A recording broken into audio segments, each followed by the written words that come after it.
Talvez neste exato momento, alguém próximo a você esteja passando por uma transformação assustadora, convertendo-se gradualmente naquilo que antes desprezava profundamente. O aspecto mais alarmante desse fenômeno reside na convicção genuína dessa pessoa de que está evoluindo espiritualmente e alcançando uma consciência superior, quando, na verdade, o oposto está acontecendo. Caso você já tenha se perguntado como uma pessoa sensível, atenciosa e emocionalmente equilibrada pode se tornar repentinamente um manipulador frio, desprovido de compaixão verdadeira, a explicação a seguir servirá como um alerta crucial.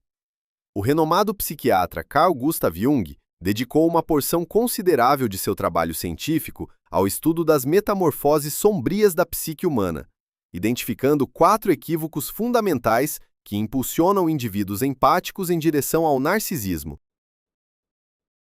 Esses processos raramente são discutidos abertamente, já que nos obrigam a repensar a própria essência da sensibilidade emocional. Contudo, Jung chegou a uma descoberta paradoxal. Empatia e narcisismo não se opõem, mas coexistem dentro de um mesmo contínuo psicológico. Justamente aquelas características que conferem a alguém a capacidade de sentir profundamente as emoções alheias podem, sob determinadas circunstâncias, gerar uma personalidade muito mais perigosa que um narcisista convencional. Enquanto o egocentrismo de um narcisista típico é facilmente perceptível, permitindo que você estabeleça defesas apropriadas, um empata que incorporou padrões narcisistas opera de forma encoberta e se transforma em um manipulador devastador. Essa pessoa utiliza suas habilidades excepcionais não para conectar ou curar, mas para exercer controle absoluto e dominação sobre os que a cercam. A dimensão trágica dessa situação está no fato de que o próprio agressor permanece completamente convencido de que suas ações são motivadas exclusivamente por boas intenções e pelo desejo genuíno de auxiliar o próximo. Os estudos de Jung sobre o fenômeno conhecido como inflação do arquétipo do ajudante revelam que pessoas com alta sensibilidade são particularmente vulneráveis a um tipo específico de deformação psicológica. Quando a autoimagem de alguém se funde inteiramente com o papel daquele que compreende e resgata os outros, a fronteira entre seu eu autêntico e a máscara social se dissolve, gerando uma dependência sinistra. Para experimentar o próprio valor, essa pessoa passa a necessitar de indivíduos fragilizados ao seu redor. Por isso, pode inconscientemente provocar crises emocionais, apenas para depois resolvê-las heroicamente e confirmar seu status. O primeiro erro fundamental que desencadeia o processo de transformação do empata em narcisista é definido na psicologia junguiana como negação da sombra através da identidade empática. Ao construir uma autopercepção centrada exclusivamente em sua bondade, sensibilidade e altruísmo, a pessoa inevitavelmente reprime no inconsciente qualquer característica que contradiga essa imagem luminosa. Raiva, egoísmo saudável, necessidade de atenção e até desejo de poder não desaparecem, mas são suprimidos e formam aquilo que Jung denominava sombra, o lado obscuro e não reconhecido da personalidade. Escreva nos comentários a palavra sombra se você sente esse lado oculto. O perigo principal reside na recusa em integrar esses aspectos sombrios. Em vez de aceitar sua própria complexidade, a pessoa começa a projetar suas falhas nos outros, experimentando uma falsa superioridade moral. Reflita se você já sentiu secretamente que é espiritualmente mais elevado ou psicologicamente mais maduro do que aqueles que expressam raiva abertamente ou declaram seus desejos com honestidade. Essa certeza de ser excepcional, simplesmente porque seus defeitos estão melhor escondidos, exemplifica perfeitamente o mecanismo de negação da sombra e marca o início do narcisismo empático. A crença de que a profunda sensibilidade confere o direito moral de julgar pessoas menos dotadas emocionalmente não torna o empata menos egoísta, apenas eleva suas manipulações a um patamar mais sofisticado. Ao invés de exigir atenção diretamente, essas pessoas criam dramas elaborados que forçam os outros a focarem nelas, substituindo a agressão explícita por um distanciamento gelado disfarçado de vulnerabilidade. Esta é uma forma insidiosa de controle, executada através de um cuidado sufocante, onde o manipulador invariavelmente se ofende caso sua vítima não demonstre o nível esperado de gratidão. O segundo erro crítico é conhecido como inflação empática, uma modalidade específica de identificação com a persona, que ocorre quando alguém, embriagado pelos elogios à sua sensibilidade, passa a superestimar suas capacidades. Essa pessoa se convence sinceramente de que possui uma visão infalível das almas alheias, compreende as pessoas melhor do que elas próprias e tem acesso exclusivo a verdades emocionais ocultas. Tal distorção da realidade leva o empata a julgar com inabalável segurança os motivos e sentimentos dos outros, mesmo quando suas conclusões não têm qualquer conexão com a realidade. A experiência clínica de Jung confirma que a inflação empática representa uma ameaça especial, pois se camufla habilmente como desenvolvimento espiritual e aquisição de sabedoria. A pessoa começa a se perceber como um mentor psicológico escolhido ou mestre espiritual, acreditando em sua ligação com verdades superiores, mesmo na completa ausência de conhecimento profissional. Como resultado, ao invés de oferecer ajuda real, essa personalidade se torna dependente da confirmação constante de sua suposta superioridade empática por parte dos outros. Essa pessoa necessita vitalmente de validação externa contínua de que sim, sua perspicácia é única e seu dom de compreender a alma humana não tem paralelo. Porém, por trás dessa fachada, esconde-se uma armadilha perigosa. Para sustentar sua autoestima, este indivíduo, cujo ego foi inflado pela falsa empatia, força os que o cercam a permanecerem emocionalmente dependentes dele. Ele inconscientemente sufoca qualquer tentativa dos próximos de conquistar autonomia, pois toda sua personalidade se apoia na certeza de ser um especialista e orientador insubstituível, capaz de enxergar nos outros aquilo que está escondido deles mesmos. Com o tempo, transforma-se naquilo que Carl Jung chamava de vampiro psicológico, alimentando-se da vulnerabilidade alheia enquanto convence a si mesmo e a seus protegidos de que está oferecendo cura e apoio. Chegamos aqui ao terceiro erro fatal identificado por Jung ao estudar transtornos de personalidade: o vício doentio em projeção. Este problema surge quando empatas se acostumam tanto a escanear os sentimentos alheios que perdem a capacidade de distinguir suas próprias vivências internas dos sinais que vêm de fora. O que inicialmente parece uma conexão inofensiva torna-se destrutivo quando a pessoa começa a atribuir aos outros o conteúdo de seu próprio inconsciente, afirmando ao mesmo tempo que está simplesmente lendo o estado deles. Ela passa a ver sua raiva reprimida, manipulações ocultas ou necessidades narcisistas em parceiros, amigos e familiares. O perigo, segundo Jung, reside precisamente na sensibilidade natural dessas pessoas. Elas realmente captam subtextos reais, mas erroneamente misturam a verdade com suas próprias sombras, perdendo contato com a realidade. Convencendo-se da clareza de sua visão, essa pessoa, na verdade, está olhando para um espelho, vendo sua própria sombra em cada pessoa que encontra, mas interpretando-a como defeito alheio. Isso gera um inferno pessoal, onde o empata se torna cada vez mais paranoico e crítico, mantendo simultaneamente a ilusão de sua alta consciência e superioridade espiritual. Ele acredita sinceramente estar cercado de manipuladores e pessoas quebradas, transformando-se em um juiz inconsciente que usa sua sensibilidade como arma de controle, justificando completamente sua crueldade. A característica mais traiçoeira da projeção está no fato de que o agressor se sente como vítima, supostamente sofrendo com a disfunção psicológica alheia. Tal empata sente esgotamento constante devido à energia pesada das pessoas, sem perceber que suas forças se esvaem na luta exaustiva contra seus próprios demônios, que ele projetou para fora. O quarto e talvez mais destrutivo erro na classificação de Jung é a dissolução completa de limites, que se mascara como conexão espiritual profunda. As pessoas caem nessa armadilha quando começam a considerar a ausência de barreiras psicológicas como sinal de maturidade emocional superior, e qualquer autonomia como manifestação de egoísmo e desamor.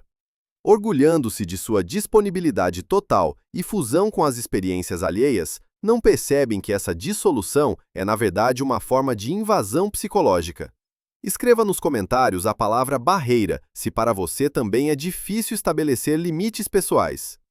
Jung observava que tal altruísmo aparente frequentemente serve como método sofisticado de obter recurso narcisista e satisfazer a necessidade de controle total.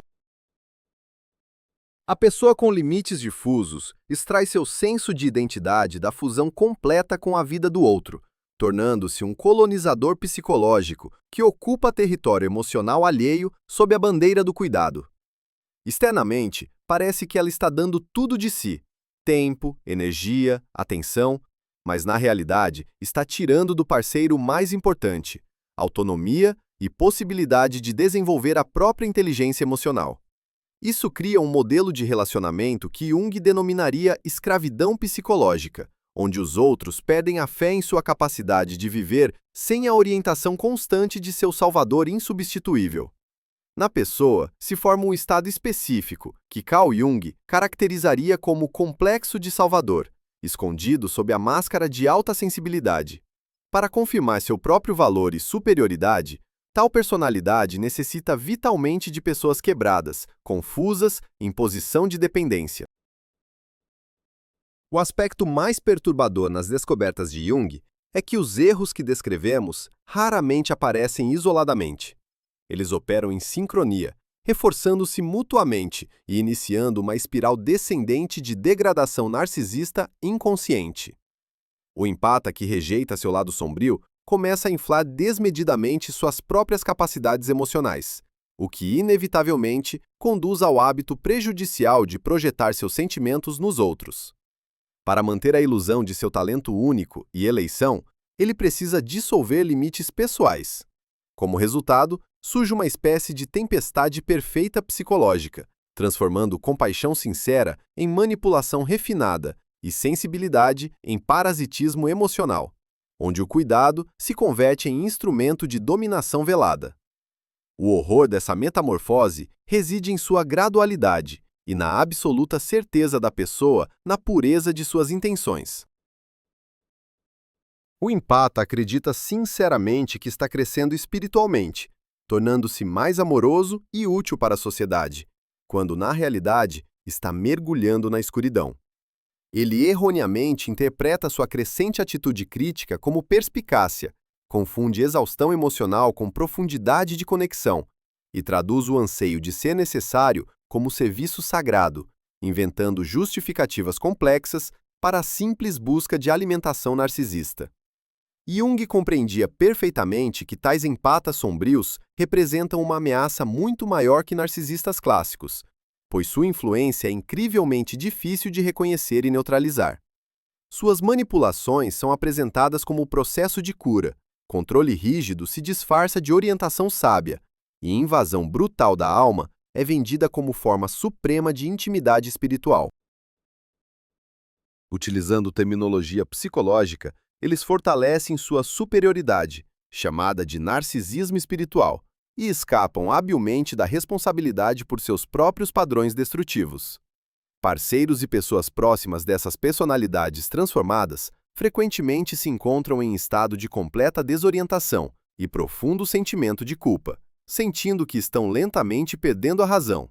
São controladas por aqueles que se posicionam como auxiliadores, afirmando compreender o mundo interno da vítima melhor do que ela mesma. Sob a pressão de uma pessoa que usa a linguagem da empatia e espiritualidade para justificar sua intrusão, as pessoas começam a duvidar da adequação de seus próprios sentimentos e pedem o direito à autonomia. Escreva nos comentários a palavra máscara se você já encontrou esses manipuladores espirituais. No entanto, os estudos de Jung também trazem uma mensagem otimista. Se essas tendências forem percebidas a tempo, o processo pode ser revertido antes de se tornar irreversível. A chave para a salvação reside no desenvolvimento da empatia consciente, que permite perceber as emoções de outras pessoas sem dissolver-se nelas e sem perder os próprios limites. É necessário aprender a compreender a natureza humana sem permitir que esse conhecimento infle seu ego e oferecer apoio sem formar nos outros uma dependência doentia de você. O caminho para tal estado requer honestidade implacável consigo mesmo e análise profunda das verdadeiras motivações de suas ações. Você precisa descobrir se seu papel de salvador é motivado por desejo sincero de ajudar ou por necessidade inconsciente de se sentir especial e insubstituível. É importante entender se sua sensibilidade conduz à compaixão ou se tornou-se fundamento para julgamento e desejo de estar sempre certo na avaliação do estado psicológico alheio. O retorno à empatia genuína é impossível sem aquilo que Jung chamava de integração da sombra, a aceitação consciente de todos os lados obscuros da própria personalidade. Você deve reconhecer em si a presença de raiva, egoísmo, sede de atenção e tendência à manipulação. Cessando de projetar essas qualidades nos outros, é inadmissível usar seu dom de sensibilidade como escudo que permite evitar trabalhar com seus próprios problemas psicológicos. Para empatas, é criticamente importante o conceito de individuação, que implica o desenvolvimento de um self que não depende do papel de ajudante, curador ou mentor emocional. Você precisa redescobrir a si mesmo naqueles momentos em que não é necessário para ninguém, quando os outros conseguem se virar sozinhos e você não está ocupado processando vivências alheias. Este processo pode ser assustador, pois ameaça a identidade anterior. Mas só assim é possível chegar à capacidade de ajudar pessoas sem se apegar ao resultado e sem apropriar-se da responsabilidade por seus destinos. Tal transformação requer dominar aquela qualidade que Carl Gustav Jung definia como compaixão desapegada, a rara habilidade de manifestar cuidado profundo e sincero, ao mesmo tempo deixando para outra pessoa o direito completo à autonomia em seu desenvolvimento emocional e psíquico. Jung estava convencido de que empatas que superaram com sucesso esse limiar renascem como chamados curadores conscientes, deixando para trás definitivamente o papel de manipuladores inconscientes. A essência de seu novo estado reside na capacidade de criar espaço seguro para o crescimento alheio sem tentar ditar sua direção e oferecer suporte sem formar dependência doentia. Tais pessoas compartilham suas intuições psicológicas sem alimentar o próprio ego e constroem conexão emocional autêntica, preservando a inviolabilidade dos limites pessoais, o que transforma sua sensibilidade em instrumento de benefício real, não de dano oculto. Concluindo nossa análise dos alertas junguianos sobre a degeneração da empatia em narcisismo, proponho que você responda honestamente a algumas questões fundamentais. Você notou em si mesmo a manifestação de um desses erros fatais sobre os quais falamos? Já aconteceu de usar sua sensibilidade para sentir superioridade? Aplicar intuição para controlar relacionamentos, impor ajuda para criar apego ou justificar a violação de limites alheios com sua suposta abertura espiritual? Você precisa avaliar imparcialmente a que realmente serve sua natureza empática: a união e cura verdadeiras ou a busca inconsciente de alimentação narcisista? Jung compreendia toda a dor dessas perguntas, mas as considerava o único filtro que permite manter seu dom puro, impedindo que se torne arma sofisticada de manipulação. Lembre-se de que a escolha entre empatia consciente e narcisismo empático precisa ser feita diariamente, e é justamente a disposição para encontrar sua sombra que determinará se sua sensibilidade será uma bênção ou maldição para você e para os que o cercam. Escreva nos comentários a palavra Jung, se você aceita este desafio de autoconhecimento.